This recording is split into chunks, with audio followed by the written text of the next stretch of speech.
name's Beth Williams. I'm a yoga teacher and a personal trainer. Today's class is a Hatha Level 1 class, and the focus is on strength. So often we think that we have to be flexible in order to do yoga, or that is the reason that we do a yoga practice. And I think that if we look at, rather, instead of flexibility, we look at range of motion and how far you can move a joint. So I'll just use my arm here to explain. When we are bending our elbow, that's flexion. And without any assistance at all, I can get my arm to bend about that much. And my bicep is what is stopping me from going any further. I'm also using the strength of my bicep, but the fleshy muscle here is keeping this bone from getting closer to this bone. Now I could use my hand here, going from active range of motion to passive range of motion to get just a little bit more flexion. So I think that we all have a different active and passive range of motion, and that what we're going to be looking at is how to find both of those, and talking about the differences between active and passive range of motion. So if I were to straighten my arm, what stops me here is actually the bone on bone. So this upper arm bone, the humerus, and where it makes contact at the elbow keeps me from going any straighter. And some people can go past this point if they are double jointed or hypermobile. So we definitely wouldn't want to push our arm past its bony stop either. So I think that it's really important that when we are moving, that we're not forcing our joints to go beyond their end range of motion. And when you're straightening your arm here, it's easy because the bone stops the bone. But when we're bending the elbow, we tend to want to go deeper into positions in yoga, and so we use a limb to create just a little bit more flexibility or range of motion, and that's not always helpful, and it can actually over time wear down your joints and cause repetitive stress injuries to the body. So learning how to find your end range, I think, is important, and then learning how to back off a little bit so that you're in more of a healthy mid-range. So backing off a little bit from your end range with active range of motion, and just giving yourself a little bit of space around the joint can go a long way. Okay, so let's go ahead and get started. We'll begin on our back. Oh, before we get started, make sure you have a yoga strap, a couple of blocks, and a bolster if you have it, and then a blanket as well. If you don't have a bolster, no worries. You can maybe use a cushion or a pillow. All right, so now we'll start on our backs with a cushion underneath the head. You'll want to make sure that you have a block close by and a yoga strap close by. And we'll start with the centering on our back. So lying down however you're most comfortable. Maybe your knees are bent with the feet on the floor. Maybe your legs are straight. And placing your hands either palms down on the abdomen or backs of the hands onto the floor. And then go ahead and close your eyes. We'll just give ourselves some time here to arrive into this practice.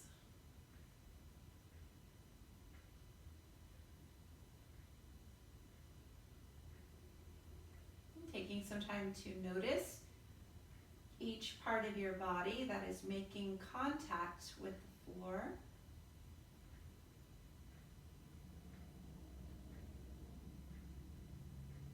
You might even name those parts of your body and where they make contact with the floor in your mind.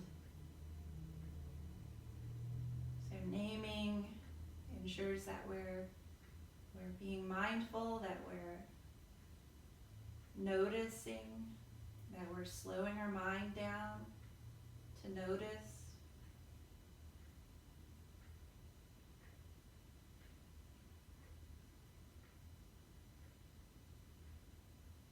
It may also help you to feel a little more settled in the body.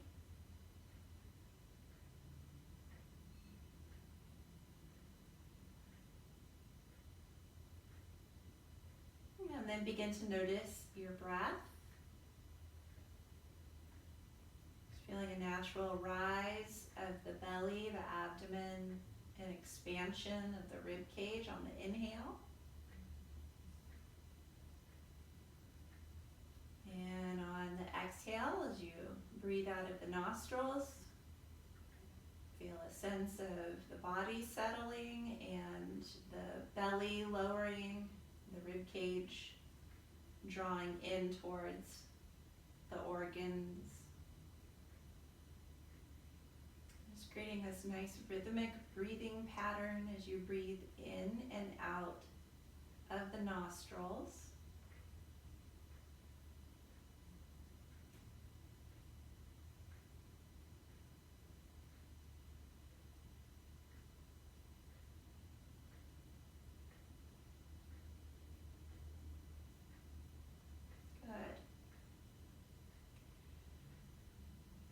So we're going to spend some time noticing where the back of the pelvis is making contact with the mat for now. And so you might notice that your tailbone is lifted and your low back is flat, or you might notice that your back is really arched and your tailbone is closer to the floor. You might notice that you're somewhere in between those 2 points, just noticing where your pelvis makes contact with the floor at the back of the pelvis. You might also notice that one side of the pelvis feels like it's closer to the floor compared to the other. And so without trying to change it, just notice. And just taking note. The great thing about yoga practice is that we can work towards finding balance in the body. Not that any body is 100% balanced from right to left, but we can get closer. All right, and so at the back of the pelvis is this triangular shaped bone called the sacrum. Your lumbar spine sits on top of that triangular shaped bone, and the very bottom tip of the triangle is your tailbone, and the very top flat part is the top of the sacrum. So let's try to find that as we are lying here by rocking the pelvis. So as you inhale, I'd like for you to increase the curve in your low back by bringing your tailbone closer towards the floor. It doesn't have to be a big movement, it can be a small movement. And then on your exhale, I want you to rock on the spine of your sacrum until you find the very top of that triangle, top of the sacrum. And it'll feel like your tailbone is lifting now and the small of your back has flattened or imprinted into the mat. So let's do that a few more times. On the inhale, rocking in the very center of your sacrum, so that your tailbone is closer to the floor now. And on your exhale, rocking down the center of the sacrum until you're at the top of the sacrum. Tailbone will feel like there's a little space underneath it. Do that twice more at your own pace. You're just really starting to get familiar with how the pelvis can move and how that forward and backwards rocking of the pelvis, or sometimes called anterior, posterior tilting of the pelvis, affects the way that your spine moves. And so then I want you to land at the center of your sacrum, not just to the right and to the left being center, but also in between the flat top part of the triangle of your sacrum and the tip of the tailbone, the pointed part that points down. So somewhere between those 2 points, can you land in the very center of your sacrum onto the mat? So it's somewhere in between those 2 extreme ranges of motion that we were just exploring. Good, so that should give you more of a neutral curve in your lumbar spine. And you might feel that you're having to use some muscles to hold that in place. That's okay. Right, so often our pelvis can get a little bit torqued, and you might have felt that you were off to one side compared to the other. So we're going to do a little reset for our pelvis so that we can realign the right and the left side of the pubic bones and the sacroiliac joints. So I want you to grab your block and take it so that it's on the second width setting, the medium setting.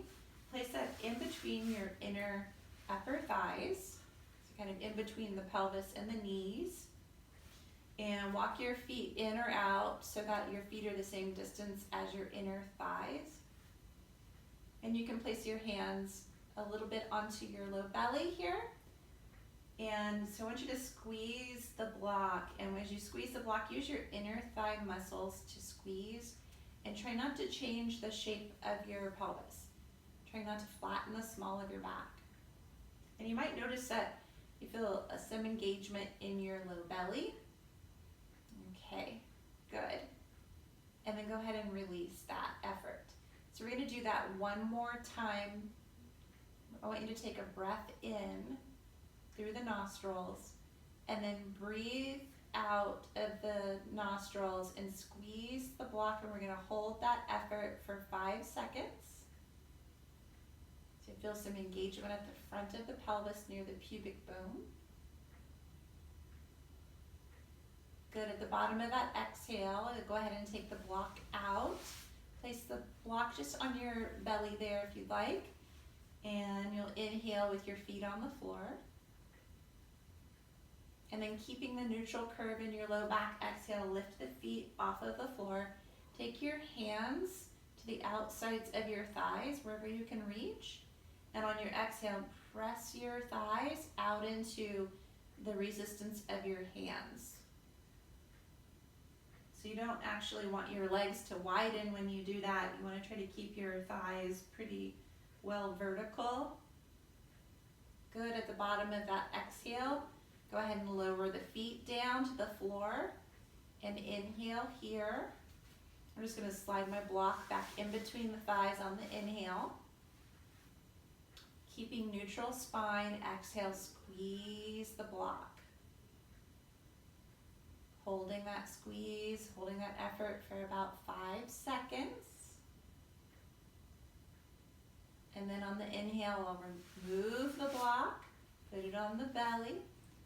Lift the feet so that the knees are right above the pelvis. Take your hands to the outsides of the thighs. Press the thighs out into your hands. So that activates your outer hips. Gives you a little bit more space in your low back. And then on the inhale, lower the feet. Take the block, put it in between the inner thighs. Keep your neutral spine. Exhale, squeeze the block for a count of 5, 4, 3, 2, and 1. Take the block out, inhaling here. Go ahead and lift the feet, knees above the pelvis. Take the hands to the outsides of the thighs. Exhale, press the thighs out isometrically into your hands for 5 seconds. On your inhale, lower the feet down. Take the block in between the thighs. We're going to do this sequence twice more. Exhale, squeeze the block. 5, 4, 3, 2, and 1. Release the block as you inhale, keeping neutral spine. Lift the feet, knees above pelvis. Exhale, press thighs out into hands. 5, 4, 3, 2, 1. Lower the feet as you inhale. One more time through, guys. Squeeze the block as you exhale. 5, 4, 3, 2, 1. Inhale, release the block off to the side for now. Lift the feet, knees above the pelvis, hands to outsides of thighs. Exhale, press the hands into the thighs, thighs out into the hands. 5, 4, 3, 2, and 1. Good. Go ahead and lower your feet down to the floor. So you're just activating the outer hips, activating the inner thighs, resetting the pelvis. Good. I can feel that the center of my sacrum is really grounded down now. That I'm not having to effort quite so much like I was at the beginning of the practice. Okay, so working with the health of the pelvis and the spine today with some strengthening. We're going to take the feet a bit further away from the sit bones.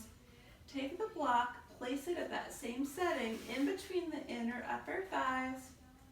So when you squeeze the block, you might notice that you want to flatten the small of your back. Try not to do that. Notice how the knees are bent 90 degrees. So you might even look to see. You don't want your shins to be vertical like this, like you would normally do in a bridge. We're actually taking the feet further forward. And I'm going to get rid of the blanket under the head for this particular movement. It's a lot like bridge, but this is more focused on strengthening your back body, your calves, your hamstrings, your glutes, your spine. So we're going to lift the toes and the ball mounds of the feet so that you're centered through the heel, and going to dig the heel down into the floor as you squeeze the block. Good. And then from here, I want you to lift your pelvis so that it's in line with the knees and the shoulders. And just hold that for just a couple more seconds. And then slowly unravel your spine down, one vertebra at a time, until you are landed into the center of your sacrum again. To keep the toes and the ball mounds lifted, squeeze the block. Good.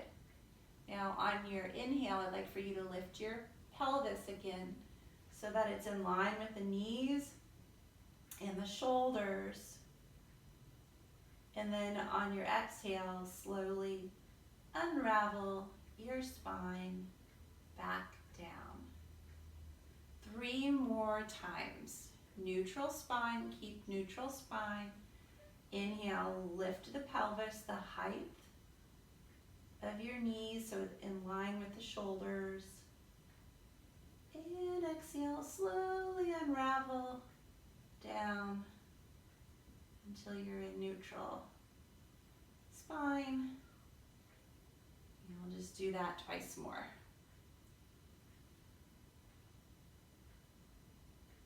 So hopefully you're feeling your butt muscles engaging here. And one last round, and also your hamstrings.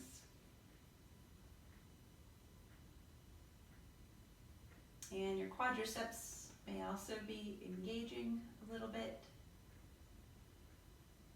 Okay, so we're just working with our active range of motion, working with the strength and the capacity that we have right now.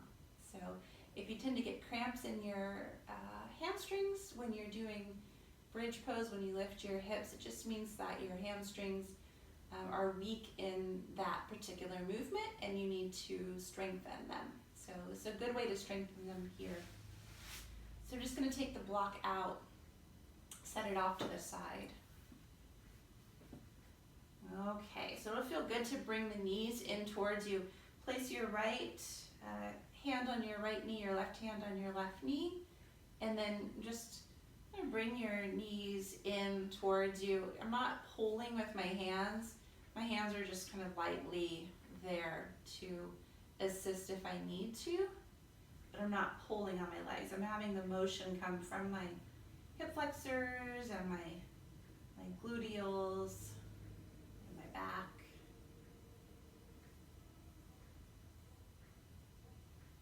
Excellent. So go ahead and lower the feet back down to the floor. So now typically when we stretch our hamstrings, we would use a strap, place a strap around the foot. I'll just show you really quick. And pull the leg in with the strap. So this is an example of when I'm pulling, I'm assisting with a strap in my hands. This is an example of a passive range of motion. So my own strength of my muscles did not bring my leg, my hip joint into this angle. And what tends to happen is we may overstretch our hamstrings and then it might feel a little sore the next day. Okay, so let's work with the strap around the foot, just like we typically would, around the right foot. We'll keep the left knee bent on this variation today, and I want you to lower your straight right leg all the way down to the floor. Find that your pelvis is center. You might even look and see, is my pelvis level right and left? Am I in the center of my sacrum? And then even though I'm holding the strap, I'm just going to lightly hold it, I'm going to lift my right leg with my strength of my leg, not with my hands. So my hands are just really light here. And I'm only going to bring my leg up to the point where I can use my active range of motion. And this is as far as I can go without pulling on the strap. And then I'm not going to pull on the strap. I'm just going to lightly hold the strap there just to give us a little tiny bit of assistance. And then you can flex the ankle by pulling the toes with your own strength. Don't use the strap to pull the toes. With your own strength, pull the toes back. And you notice how that also stretches the hamstrings and the calves. So we're using our own strength to lengthen. Okay, now just to see, what would it feel like if you pulled on the strap? Okay, probably an intense stretch happening in the back of the leg. And you might also start to feel that you're flattening your low back. Okay, let's switch other side. Lower your right leg all the way down to the floor. Take your left foot into the strap next to the right, so both legs are straight for now. And then you can bend your right knee. Take your right foot to the floor. I'm just barely holding the straps here, making sure my pelvis is level right to left. And then I'm going to lift my left leg with the strength of my left hip flexors and quads. The strap is slack. And that's about as far as I can go. How far can you go without using the strap? Keep your leg at that angle and just give a little bit of assistance with your hand now. Don't pull the leg in. You're just kind of holding it in that position. And then if you want a little bit more sensation, flossing a little bit the nerve back there, you can pull your toes towards your shin with the strength of your shin, not with the strap. And then you might notice now, let's just be curious, what would it feel like if we pulled on the strap there? Probably is quite intense. You might have flattened the small of your back. And this is an example of passive range of motion. Okay, so ideally we want to use our active range of motion, our strength, in yoga so that we can have safe, healthy, strong joints and muscles. So we're going to transition out of this, rolling to one side. Go ahead and Make your way up into a tall, kneeling position. So in tall kneeling, I'll recommend that you have your blanket, and you're going to fold your blanket up so that you're facing forward, and your knees are underneath your hips, knees are padded, and your shoulders are over your hips. I'm going to try to find that the ring of the rib basket is aligned over the pelvis, so the pelvis isn't back or too far forward, and that the head is positioned more over the heart center. Good. And so you can probably feel as you're standing on your knees here that there's some strength going on. Your glute muscles are working to support you here. Good. Let's take the hands forward, and you can interlace your fingers and then take your pointer fingers together. Good. I'd like for you to take a breath in here. And then as you exhale, I'd like for you to rotate to the right. Through the upper rib cage as best as you can. Let your head turn to the right. And back to center. And as you exhale, you'll twist to the left. Let your head turn to the left. And back to center. As you exhale, twist to the right.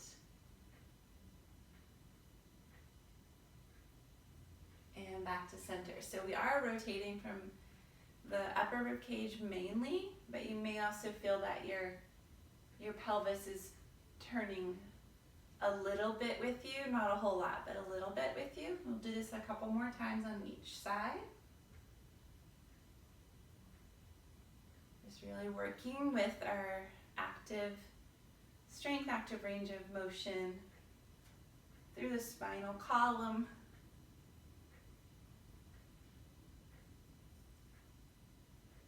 So it's my hope after this class that you really feel that your back is nice and strong.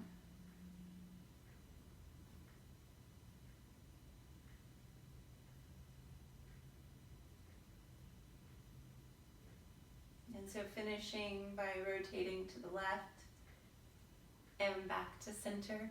Once you're back at center, you can reach your arms down alongside your body and still staying nice and upright here. We're going to reach the arms out and up on an inhale. Feel like you could get a little taller here. On an exhale, take your arms down and then bring your hands to your heart center in Anjali Mudra. And we'll do that twice more. Inhale, sweeping the arms out and up. Exhaling, hands to heart center. And last time here. Just working with your range of motion. Good. With hands to the heart center or to the hips. Let's step the right foot forward. So this is a really functional type of a movement here to be able to step a foot forward. Now, if that was hard for you and you need to put your hands on blocks or on the floor to get that foot forward, that's okay. We do want to try to work with slowly being able to step the foot forward and then bringing the knee back. So nice and slow. And it's okay if you're a little wibble wobbly as you do that. And then we'll switch to the other leg, bringing the other leg forward, the left leg forward. So shifting weight onto the right knee, and then nice and slow, bringing that foot forward. And you might feel a little, out out of balance, a little wibble wobbly, that's okay. And then bring that knee back. This is one of those things that can help you to be able to get up and down off of the floor, which I think is so important. So we'll step that right foot forward again and make a fist. Let's use the right hand to the inner thigh, inner knee, and press your outer fist into your inner thigh and bring your inner thigh to press in towards your fist. And then reaching that left arm forward and up. And just feeling your strength here to be more upright. Good. And then from here, go ahead and take your right hand to the outside of your right thigh and press your outer right thigh into your flat palm. Good. So we're just working the inner and the outer thigh. First the inner, now the outer thigh, to help you to find strength in your hips. Good, and then we'll bring the hands to the hips and we'll switch other side. So best you can, bringing that right knee back nice and slow. And then the left foot forward into a tall lunge here. Good, and we'll bring that left hand, making a fist, to the inside of the left thigh. Creating a little isometrics here to engage the pelvic floor, the adductors. You might even sweep that right arm forward and up.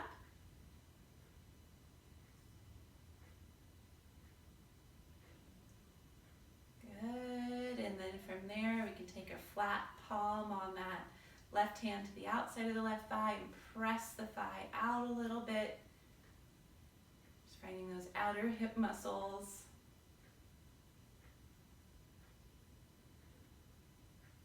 Beautiful. Awesome.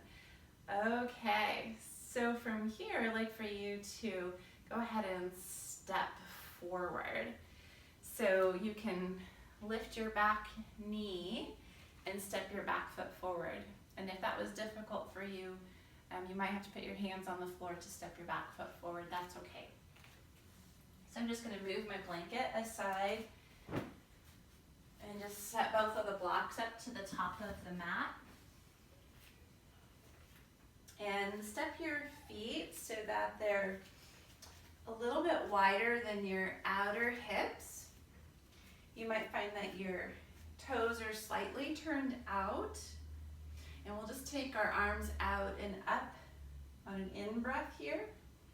Just get a little bit longer and taller through your torso.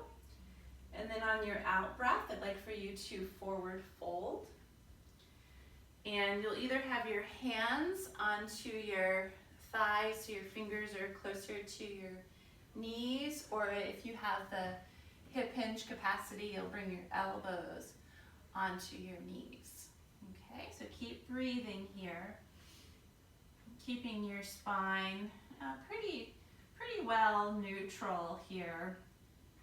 So on the inhale, I'd like for you to straighten your legs, keeping either your hands or your elbows attached to your thighs, kind of like a forward fold here. And then on your exhale, I'd like for you to bend your knees like you're sitting your butt back into an imaginary chair behind you. And we'll do that several times.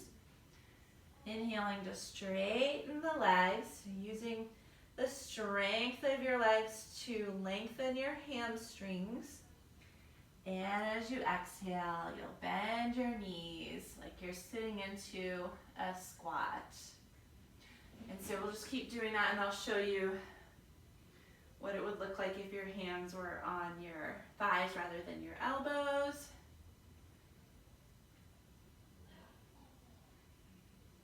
Just moving at your own pace here. Trying not to lock the elbows. You can bend your elbows for those of you that have your hands onto your thighs. And we'll just do that one more time. So it's a great way to strengthen your legs and lengthen your legs, especially if you have a hard time doing a squat, like a full squat. Good, and then we'll rise all the way up, reach the arms up, get a little taller here. Good, and then on your exhale, sweep your arms down, bring your hands down to the floor. And with just barely touching the floor, let's do that 2 more times where we were bending our knees, like we're going into a squat, and then straightening the legs like we're going into a forward fold. Bending the knees, and then straightening the knees like we're going into a forward fold. Put the palms flat to the floor, step your feet back to a downward facing dog pose.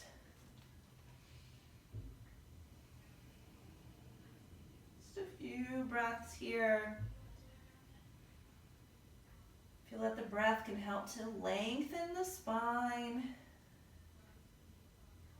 unlocking the knees.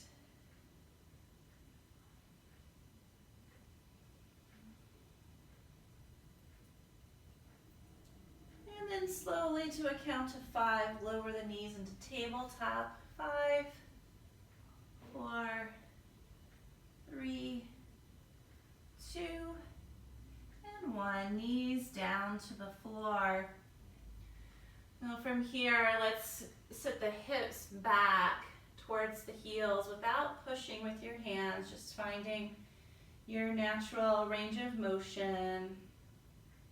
And as you inhale, feel that you can use your core and your thighs to come forward to a tabletop. So as you exhale, sit your hips back to your heels. The weight should be really light in your hands. And then exhale, slowly shift your weight forward into tabletop. We'll do that 3 more times. So you feel that the focus is more in the hips and the thighs, doing the action, maybe a little bit in your back, rather than the hands doing the work or the arms doing the work here.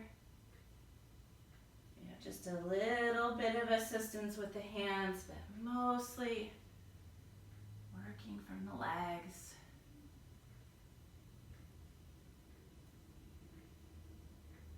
Good. And from here, let's make our way into a seated position. You can sit up on a blanket or you can sit up on your bolster. Just find that you have some height here. And if it's comfortable for you, coming into cross-legged. If that's not comfortable for you, you can have your right knee bent like so, and either have your left foot kind of threaded through the opening here, or you can straighten your left leg. Okay, make sure that you are pretty well settled through your sit bones. And then we're going to interlace the fingers right behind the head. Good.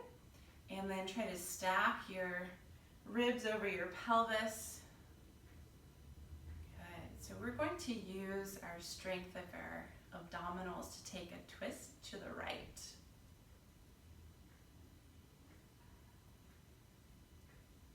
And it's okay if your pelvis moves a little bit, but most of the rotation, you want it to be focused in the upper rib cage spine. And then come back to center. Take your hands down to the floor. And now we're going to move with our hands to help to assist the stretch or the twist. So we'll take the arms up at first, breathing in, reaching up. As you breathe out, you're going to twist to the right. You might find, you only rotate 45 degrees with your own strength, with that active range of motion. Take the right hand on the floor behind you. And then take your left arm to the outside of the right thigh. And you might notice with the assistance of your hands that you can go further. Most people can get another 30 degrees of rotation.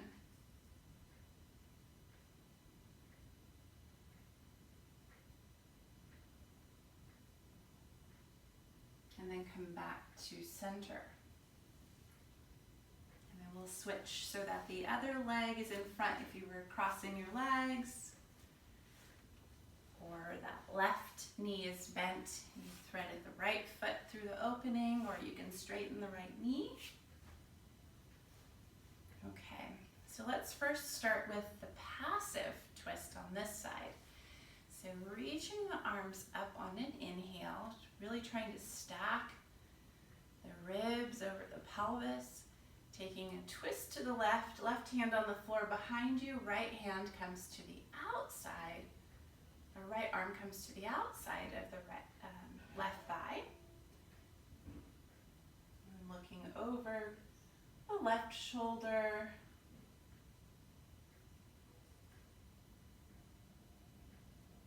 Noticing the difference here, noticing how far you could rotate, and then coming back to center. We'll keep the same shape of the legs, reach the arms forward and up, interlace the fingers behind the back of the head. Okay, sitting up nice and tall. You might also notice it's harder to sit up tall if you're not using your hands. The tendency is to kind of sink down, right? So here, I'm using my back muscles to really lift up, and then taking my twist to the left. Just remember to breathe. So this is definitely harder. I'm using more of my strength.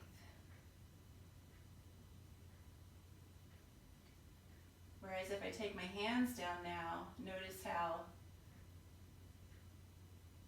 I'm using my hands to assist. Notice how I'm not really using my strength anymore. I'm using my strength of my obliques anymore. I'm using my hands to leverage the twist. So come back to center. And let's make our way into downward facing dog pose. We're going to do some standing poses next.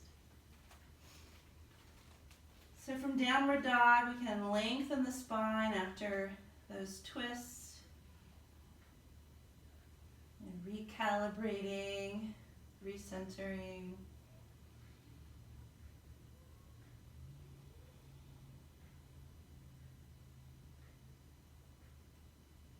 And let's step the left foot forward, the right foot forward. And if you need to step the feet forward a little bit more, you can do that. And then join your hands onto your hips, ground down into your feet, and inhale to rise up to standing. Good. Exhale to take the hands down next to the thighs, palms facing in for a mountain pose.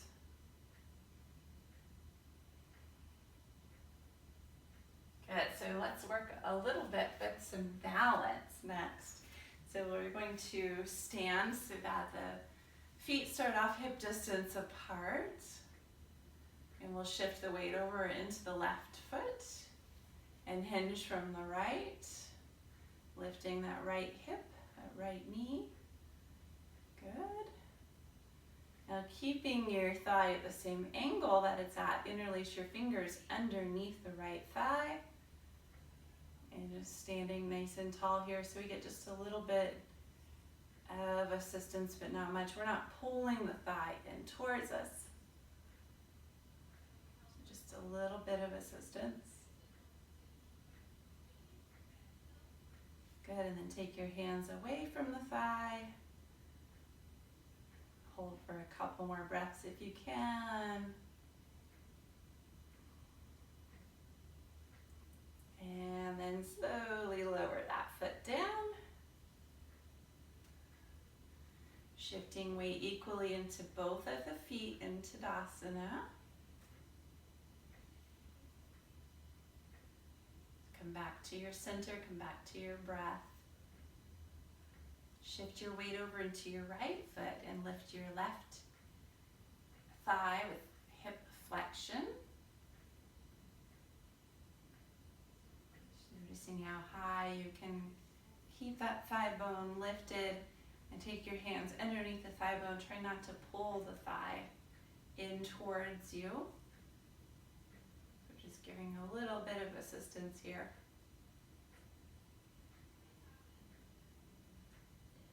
Working with our balance on the right foot. And then take your hands off if you choose. For a couple of breaths here, trying to keep that thigh and hip flexed. Good, and then lower that foot back down, coming back into mountain pose. Good. So standing at the top of your mat, hands to heart center for Virabhadrasana 1, a warrior 1. Eyes are horizon level. Breathing in here, finding some space with the breath. Breathing out, step the right foot back. Turn the right heel in, set the right heel down. And then bend the left knee. So the shin is more or less vertical. And we're definitely not trying to square the right hip forward. The right hip is opened out to the right a little bit, but we are twisting to the left so that the shoulders are aiming forward. Now this might be where you stay here, or if you'd like, you can reach your arms overhead, grounding through the feet. Feeling that the breath, each inhale can help you to lift and lengthen upwards.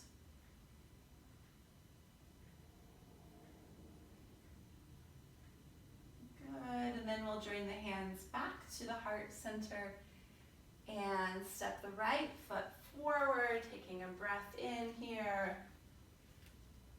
Resettling through both of the feet as you exhale. Inhaling to feel some length through the torso, the spine. And we'll exhale, step the left foot back for warrior 1 on the other side. Turn that left heel in a little bit at an angle and set the heel down.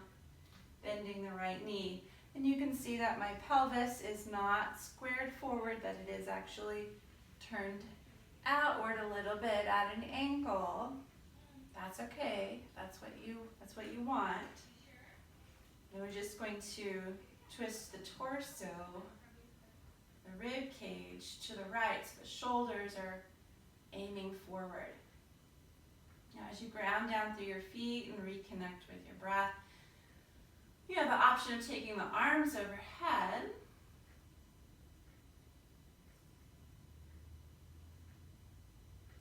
So you can feel the strength of that front leg through the hamstrings, and the glutes, and back leg.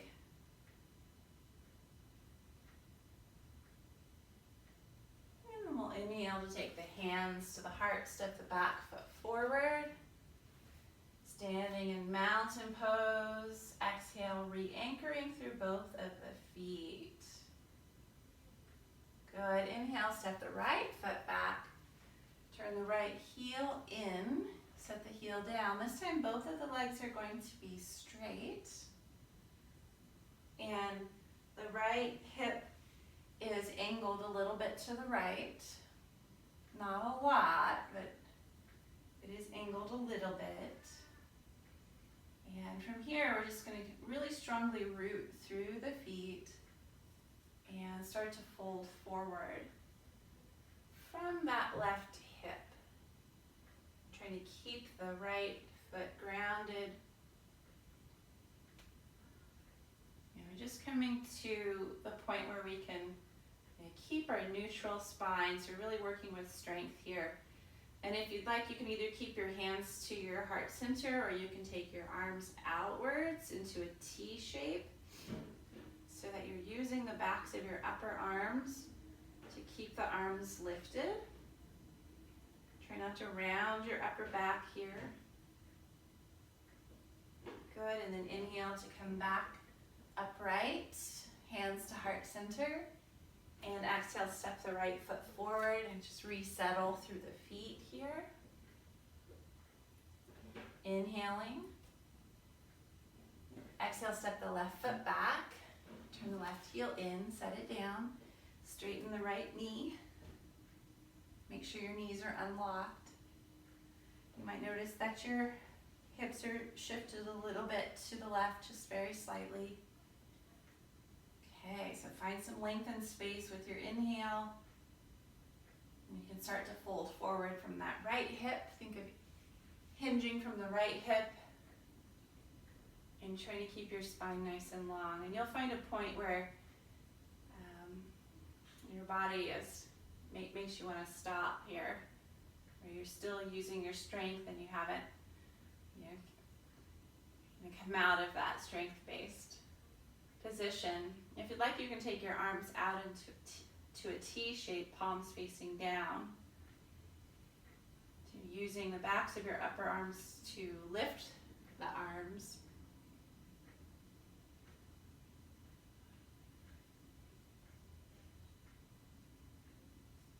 Good, and then inhale, bring the hands to heart, come back to upright torso. And as you exhale, step the back foot forward, resettling through the 2 feet. I'm just finding your Tadasana, hands next to the sides.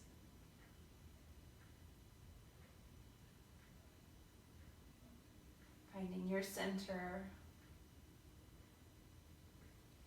So often we want to go into our end range of motion because we want to feel something. We want to feel the sensation of stretch, but I think it's really cool to be able to feel your strength rather than, overstretching. And I've overstretched so many times in my yoga career that I've done little micro tears and whatnot, and so it just feels good to know that I can be strong in my poses and use my strength to get there rather than relying on cranking myself into a shape that really isn't functional. Really, the reward isn't really that big for me if I'm cranking into a pose that's not really accessible to my body. So we're going to go back into that right foot back position, preparing for a revolved triangle pose. So we're starting off in that same shape we were just in with the right foot back. And from here, let's take the left hand behind the back of the head. The right hand is going to come forward in a moment onto the left shin or knee or wherever you can reach. But first, I want you to stand tall here.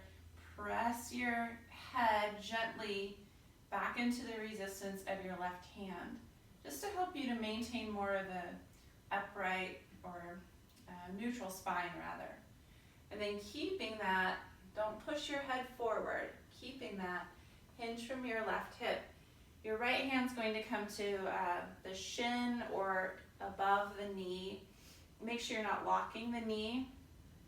And then start to rotate your torso to the left.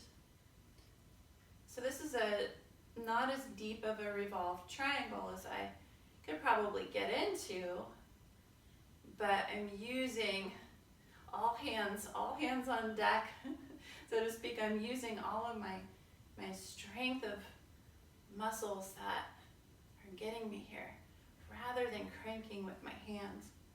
Good, inhale, rise up. Good, exhale, hands to heart, step your right foot forward.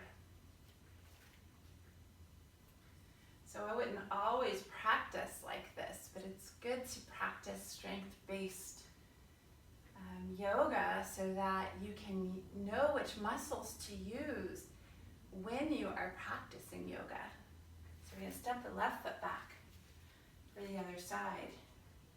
And then the stronger you get, the more you're able to move your body from the muscles that are designed to do the movement, then you won't need to leverage yourself into a shape, right?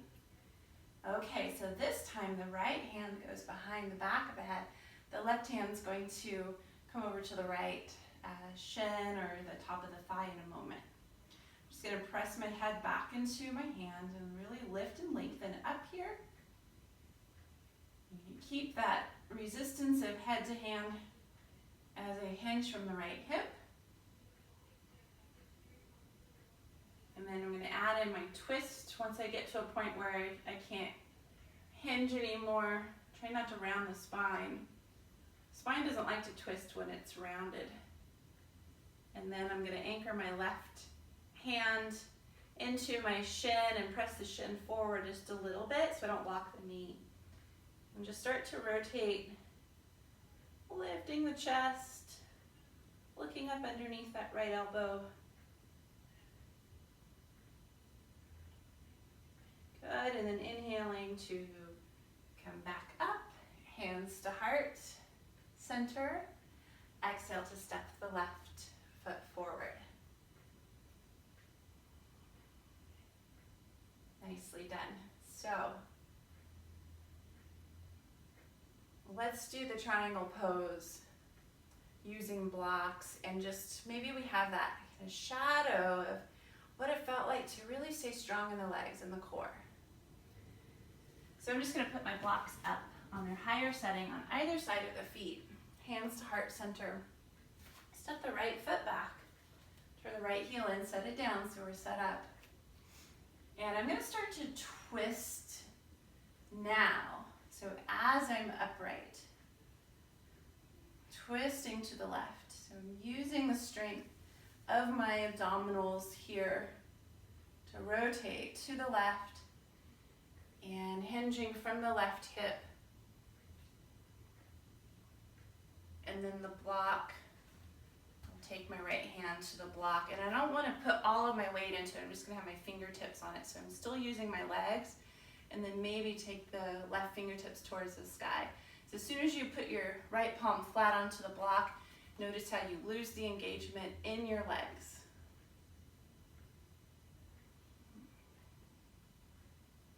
Good, and then go ahead and take that top hand to the hip and rise back up, both hands to the hips. Inhale, and exhale, step the right foot forward.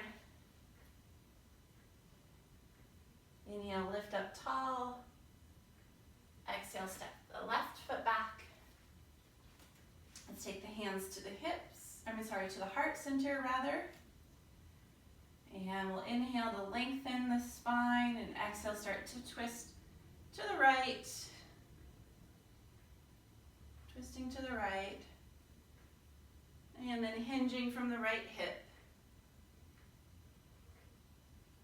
Keeping my spine neutral. Left hand can come down to the block. I'm just having my fingertips on the block for now. Maybe the right hand rests on the hip. Or maybe as you continue to twist from your abdominals, you can reach your right hand up. We'll just hold for a couple more breaths, guys. There's no need to hold poses for a super long time.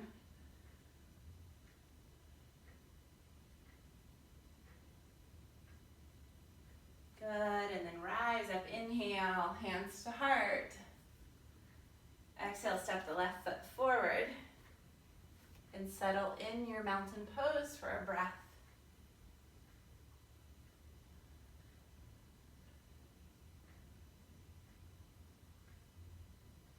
Nicely done. Let's sweep the arms out and up on an inhale. Exhale, hinge from your hips. And move those blocks aside to take my hands down to the floor and step the feet back to a plank pose.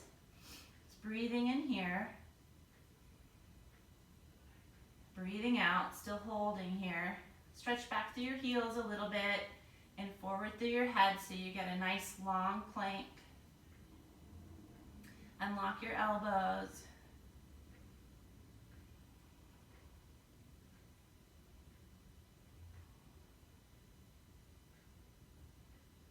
One more breath, guys.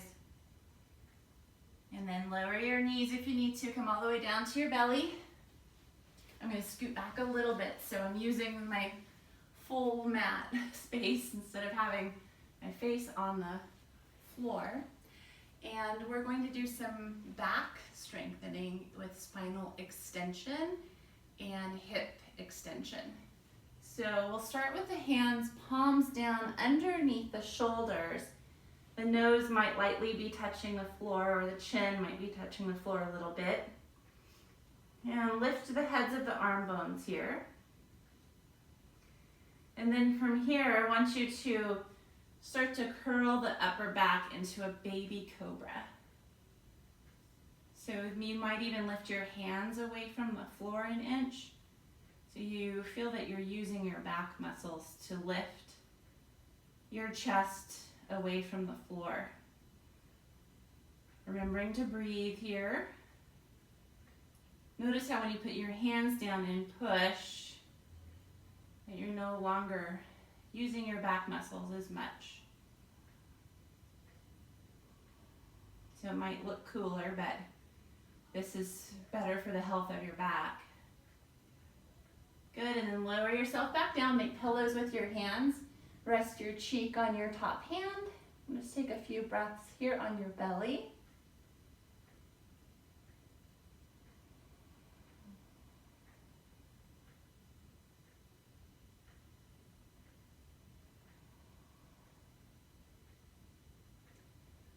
We're going to do a variation of Cobra, where Cobra meets the locust pose. So the hands will be palms down under the shoulders again. And so you can come up into that Cobra like we just did, keeping the back of the neck long. Take your hands off of the floor, so you're using your upper back.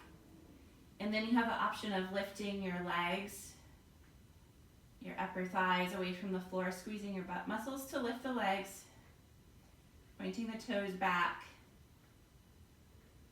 Remembering to breathe. Holding your breath does not serve you.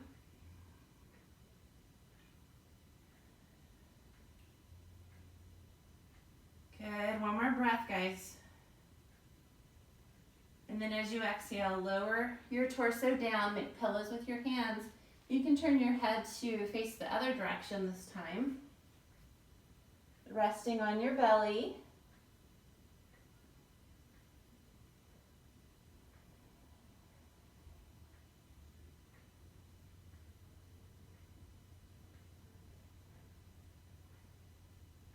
And as you're resting on your belly, we're going to work with next some rotations of your thigh bones.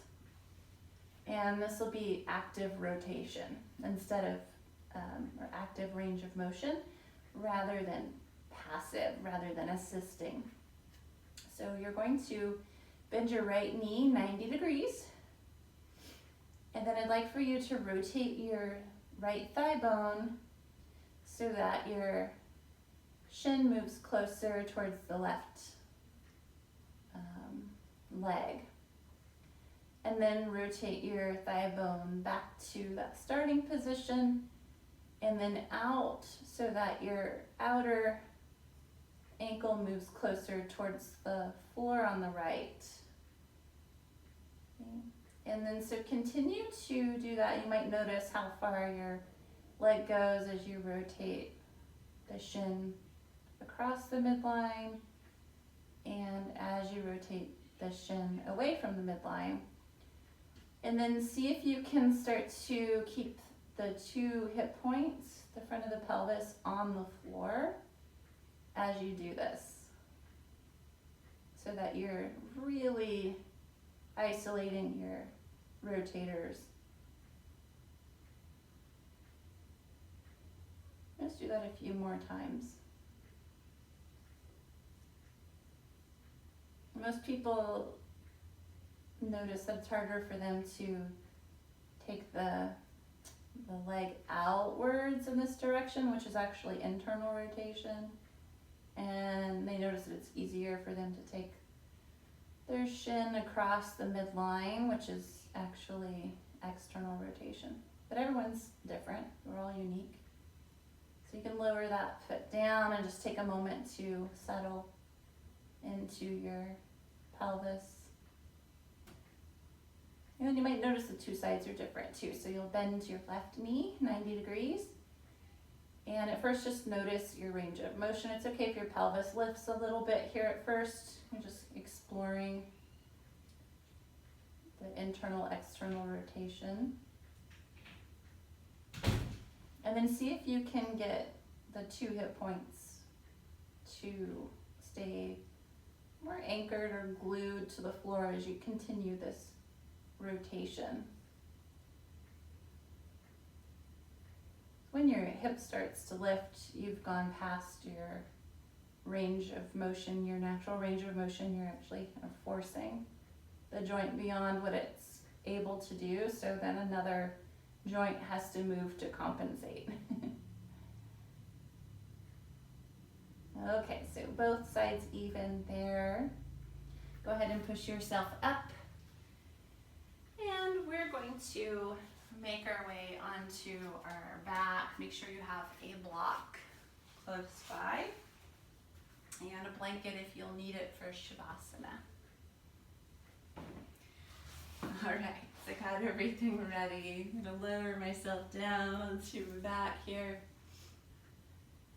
All right, we just did some asymmetrical work, so we're gonna reset the pelvis like we did at the beginning of the class by taking the block in between the inner thighs. We're just going to do the work of squeezing the block rather than pressing the hands against the outer thighs as we did in the beginning.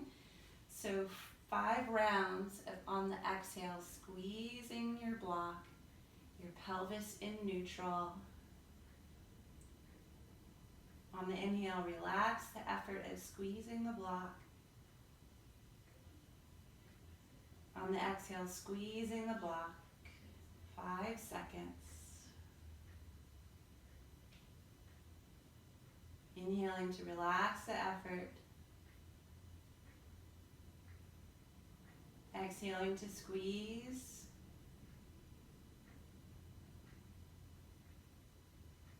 Inhaling to relax the effort. Twice more. Squeeze. Relax the effort. And last time here. And relax the effort. Have your block close by for supported bridge, but at first, what we're going to do is go into bridge and hold for about 5 to 8 breaths. So with your shins more vertical this time, straight up and down rather than feet further out. Arms alongside the body if you'd like. And just go ahead and lift the hips. Lift the heart center. You might even bring your shoulder blades a little bit closer in towards each other. Pressing into the feet. Looking straight up towards the ceiling.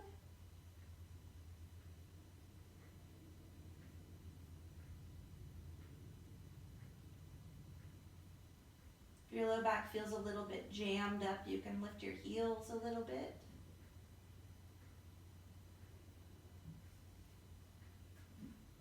And then when you're ready, you can take your block and slide it underneath the back of the pelvis so that your center of your sacrum is supported by the block. And just resting here for a few breaths.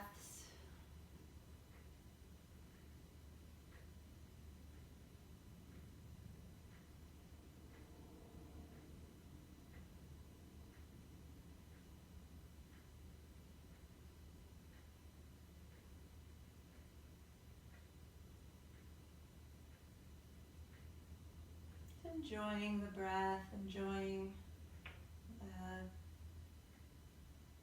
effort of not having to effort.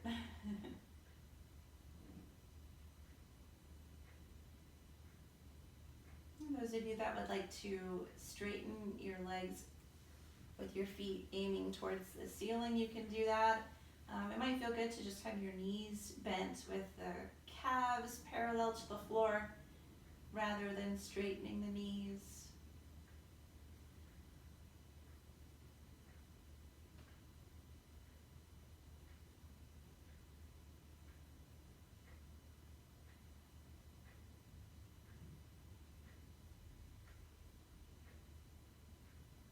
Go ahead and then lowering your feet down if you lifted them. Lift the hips, slide the block out. And then just do whatever feels good before Shavasana, whatever's kind of calling you. It's okay to do a passive assisted stretch. It's totally fine. I don't want you to be scared to move ever. So that sets up a whole other thing. If we're afraid to move, I think movement is better than not moving. So today's class was really to just highlight the difference between active range of motion and passive range of motion, and how sometimes in yoga we tend to focus more on that, leveraging into a posture, the passive range of motion.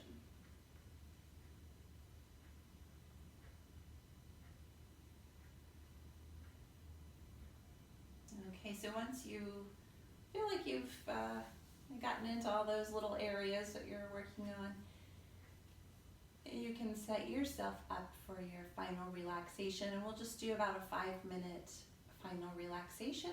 If you want to do one that's longer, then feel free to turn off the video afterwards and continue to rest. So making sure that you're comfortable, you can place a blanket under your head and maybe a bolster underneath your knees. If you don't have a bolster, you can use a pillow underneath your knees.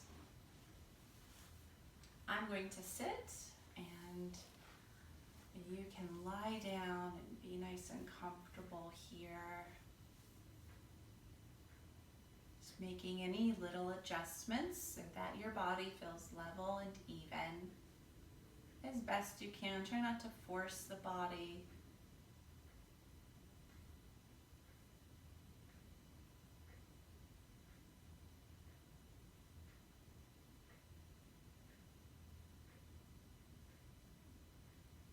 And come back to the acknowledgement, recognition of the breath.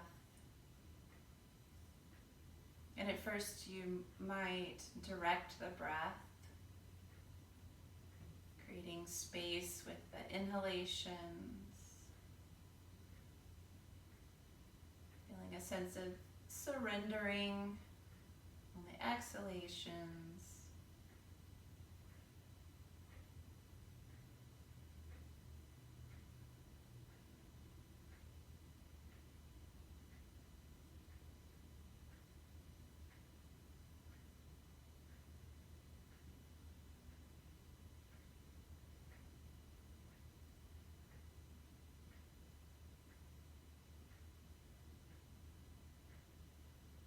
Feeling a sense of your awareness merging with your breath so that you aren't controlling the breath, but that your breath is breathing you.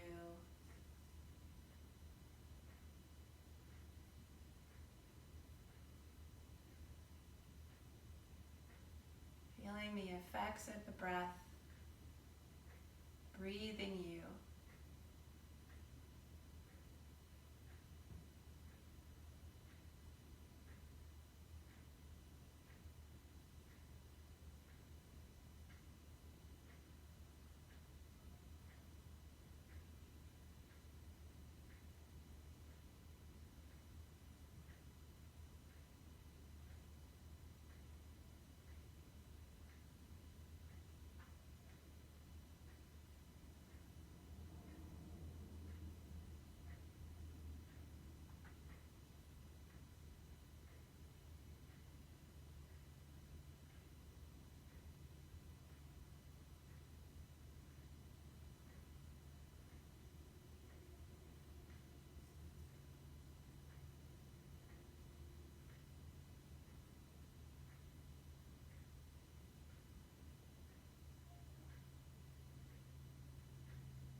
bring your awareness back to your body. You can hear the laughter in the room next door, helping you to bring your awareness back to your body. And with that awareness, beginning to wiggle your fingertips and your toes a little bit.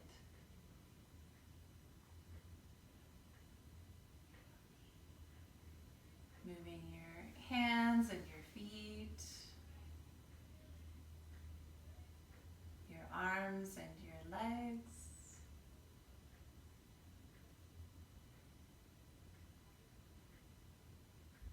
And then you might bend your knees and roll to the side.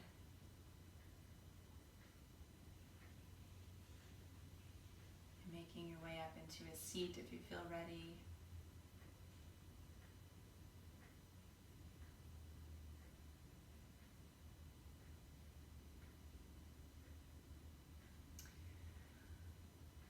So I want to thank you for joining me for this different approach to a yoga practice today, just to learn to find where we are strong, to find our strengths, and also learn the difference between pushing ourselves past our body's ability, past our joints' natural range of motion, and how important it is to have healthy joints and strong muscles, and to not overdo it. And I think that overdoing and pushing ourselves can trickle out into our lives as well.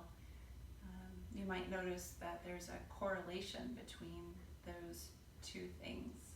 So be curious and let me know how that practice went for you, if it was frustrating or eye-opening, or if you found strength you didn't know you had, if it felt better, if it felt worse. I'm interested to know. Thank you. Namaste.